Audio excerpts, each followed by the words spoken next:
নমস্কার বন্ধুরা, আমার শখের রান্নাঘরে সবাইকে অনেক স্বাগত জানাই। আজ আমি আবার চলে এসেছি নতুন একটা রেসিপির ভিডিওর সাথে। আশা করি সকলে খুব ভালো আছেন, সুস্থ আছেন। আজকের রেসিপির নাম হচ্ছে কাঁকড়ার কালিয়া। চলুন উপকরণে কী কী আছে আপনারা দেখে নিন।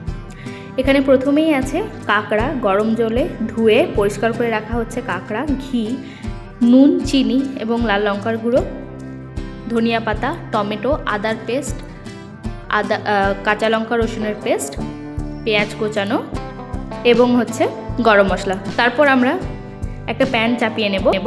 তারপর কড়াতে আমরা প্রথমেই তেল দিয়ে দেব। তেলটা গরম করে নিয়ে আমরা এখানে দিয়ে দেব হচ্ছে কাঁকড়াগুলো। গরম জলে ভালো করে ধুয়ে রাখা কাঁকড়াগুলো আমরা দিয়ে দিয়েছি, তার সাথে অ্যাড করে দিয়েছি হচ্ছে নুন। তারপর ভালোভাবে আমরা কাঁকড়াগুলোকে ভেজে নেব। একটু বেশিক্ষণ ধরে ভাজবেন, তাহলে বেশি ভালো হবে। আমরা কিন্তু এখানে খুব ভালোভাবে এটাকে ফ্রাই করে নেব।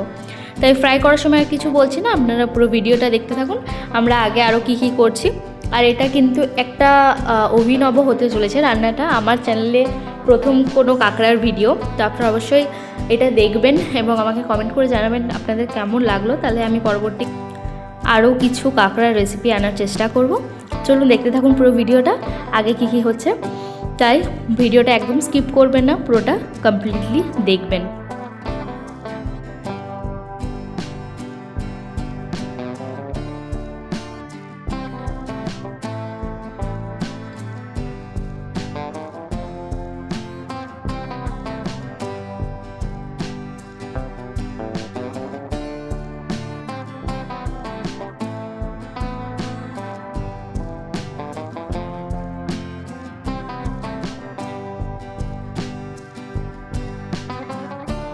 দেখতেই পাচ্ছেন কাঁকড়ার গায়ের কালার কিন্তু হালকা পুরোটাই চেঞ্জ হয়ে এসছে।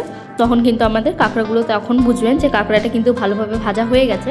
এবার কিন্তু আমরা কাঁকড়াটা আস্তে আস্তে ভালোভাবে তেলগুলো ছেঁকে তুলে নেব।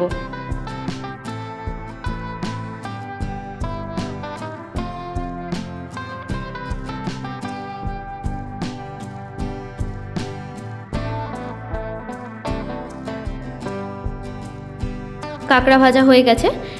এবার আমরা ওই তেলেই অ্যাড করব হচ্ছে কোচানো পেঁয়াজ। পেঁয়াজটাকে ঠিক যেমনভাবে আমরা ভেজে নিই কোনো রান্নার আগে, যেভাবে হালকা বেরেস্তা টাইপের, খুব একটা বেরেস্তার মতো ভাজা হবে না, কিন্তু মানে সেরকমই হবে।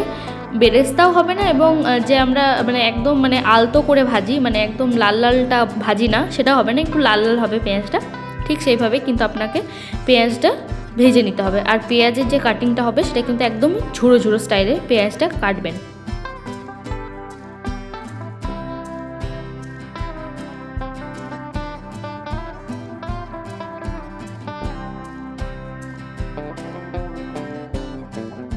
দেখতেই পাচ্ছেন হালকা বেরেস্তার মতো হয়েছে পেঁয়াজ ভাজার স্টাইলটা। তারপর এখানে আমরা দিয়ে দিলাম হচ্ছে আদার পেস্ট, তারপর আমরা দেব রসুন ও কাঁচা লঙ্কার পেস্ট।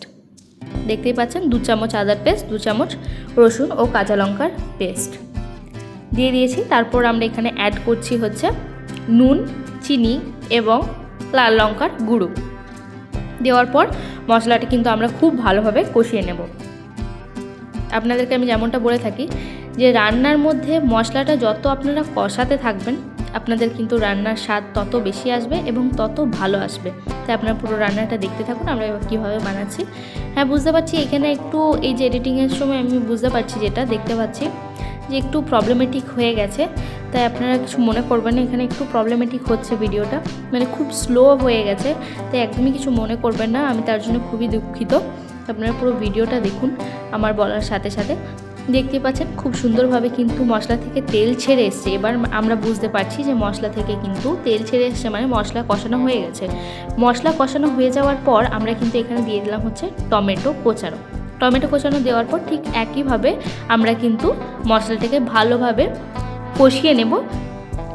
কষিয়ে নিলে রেডি আমাদের কাঁকড়ার কালিয়া। তারপর লাস্টেও কিছু প্রসেস আছে, এটাই শেষ নয়। তাই আপনাদেরকে কিন্তু এই যে টমেটোটা আমরা দিয়েছি এখানে কিন্তু ভালোভাবে আপনাদেরকে পেস্টের মতো করে নিতে হবে, বা আমরা যেভাবে মেঠে নিই বলি বাংলাতে, যেটা আমরা বলি ইউজ করি খুব ভালোভাবে যে মেঠে নেব, ঠিক সেইভাবে কিন্তু আপনাদেরকে ভালোভাবে পেস্ট যে আমরা টমেটোটা দিয়েছি সেটা ভালোভাবে মেঠে নিতে হবে। তাই আপনারা দেখতেই পাচ্ছেন আমরা খুব সুন্দরভাবে নেড়ে চেড়ে করছি। তাই আপনারা পুরো ভিডিওটা দেখতে থাকুন।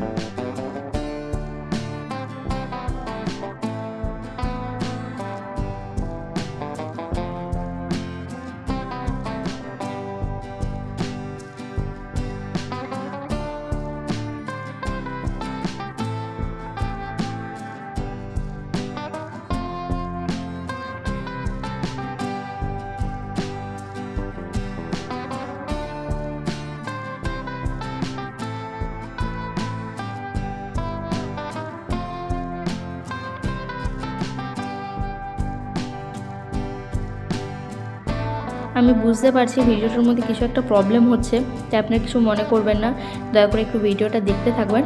দেখুন মশলার মধ্যে কিন্তু পুরোপুরি তেল ছেড়ে এসছে। এবার আমরা বুঝতে পারছি যে আমাদের কাঁকড়ার কালিয়ার যে মশলাটা সেটা কিন্তু একদমই রেডি হয়ে গেছে। এবার আমরা দিয়ে দেবো হচ্ছে কাঁকড়াগুলো, যে ভেজে রাখা কাঁকড়াগুলো আমরা এখানে এনেছিলাম, সেই ভেজে রাখা কাঁকড়াগুলো কিন্তু আমরা এখানে দিয়ে দেবো।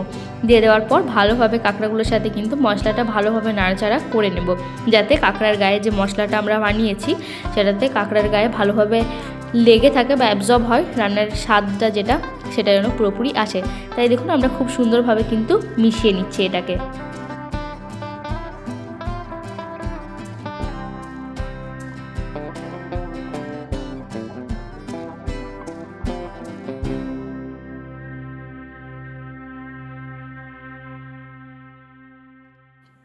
দেখুন খুব সুন্দরভাবে কিন্তু কাঁকড়ার গায়ে আমরা মশলাটা ভালোভাবে নেড়ে চেড়ে মাখিয়ে দিয়েছি। তারপর আমরা কিন্তু এখানে অ্যাড করব হচ্ছে 1 বাটি মতো জল, ছোটো বাটির 1 বাটি মতো জল দিয়ে দেব। দিয়ে দেওয়ার পর আবারও ভালোভাবে মিক্স করে নেব মশলাটা জলের সাথে। দেখতেই পাচ্ছেন খুব সুন্দরভাবে কিন্তু আমরা এটাকে ভালোভাবে নেড়ে চেড়ে নিচ্ছি। নেড়ে চেড়ে নেওয়ার পর আমরা কিন্তু এটাকে 5 থেকে 10 মিনিটের মতো এটাকে ঢাকা দিয়ে রেখে দেবো, একদম হাই টু লো মিডিয়ামে। ঠিক আছে, এটাকে আমরা কিন্তু এবার ঢাকা দিয়ে রেখে দেবো 5 থেকে 10 মিনিটের মতো।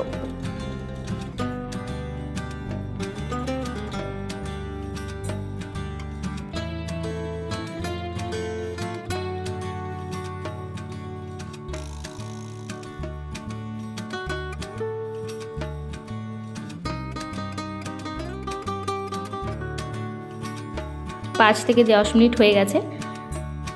এবার কিন্তু আমরা ঢাকাটা খুলেও দিয়েছি।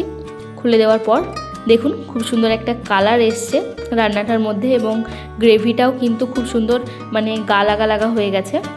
তাই দেখতেই পাচ্ছেন খুব সুন্দর একটা কালার এসছে এবং সেন্ট অসাধারণ আসছিলো। আপনারা যদি যখন এটা বানাবেন তখন আপনারা বুঝতে পারবেন যে সেন্টটা কত সুন্দর আসছিলো এই রান্নাটার। তারপর আমরা লাস্টে ছড়িয়ে দিই গরম মশলার গুঁড়ো, এবং আর দিচ্ছি হচ্ছে ঘি, 1 চামচ ঘি, আর এখানে দিয়ে দিলাম হচ্ছে ধনিয়া পাতা কোচানো। দেওয়ার পর আমরা ভালোভাবে আবারও নাড়াচাড়া করে নেব এটাকে খুব সুন্দরভাবে। তারপর এটাকে আবারও আমরা 5 মিনিটের মতো ঢাকা দিয়ে রেখে দেব। ঢাকা দিয়ে রেখে দিলেই রেডি আমাদের কাঁকড়া কালিয়া। আপনাদের কেমন লাগলো অবশ্যই কমেন্ট করে জানাবেন, আর ভালো লাগলো অবশ্যই like, comment, share and subscribe করতে ভুলবেন না। আর পেজটি যদি ফেসবুক থেকে দেখে থাকেন তাহলে অবশ্যই পেজটি ভালো লাগলে ফলো করে রাখবেন, পাশে থাকবেন। আবার আসবো নতুন কোনো ভিডিওর সাথে। ততক্ষণের জন্য সকলে খুব ভালো থাকবেন, সুস্থ থাকবেন। Bye, stay tuned.